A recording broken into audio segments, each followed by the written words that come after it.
म पूर्णिमा Shrestha युएनडिपीको climate influencer र म पर्वतारोही पनि हो। म चाहिँ अहिले दिङबुजे गाउँको यो इम्जा भ्यालीमा छु। धेरै मात्रामा चाहिँ म पटक आएको हिमाल भनेकै सगरमाथा हो। त्यही भएर चाहिँ मैले आँखाले देख्दै नै हिउँ पक्लिरहेको र एकदम ग्लेसियरहरू खोलाहरू चाहिँ दिन प्रतिदिन चाहिँ ठुलो भइरहेको हेर्दै नै यो चाहिँ एकदमै पक्लिसक्यो भन्ने जस्तो भएको चाहिँ यो यही खुम्बु क्षेत्र नै हो।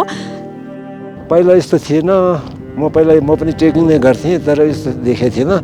म यहाँ बस्न थाले 20-25 वर्ष भइसक्यो। यो छिटो मुभ भएको यो ग्लोबल वार्मिङको कारणले हो कि न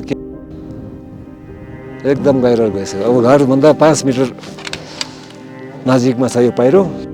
हाम्रो एभरेस्ट एरियाको त्यो आइसफलहरू पहिलाको भन्दा धेरै नै भन्नु 4-5 गुणा घटेको अवस्था छ।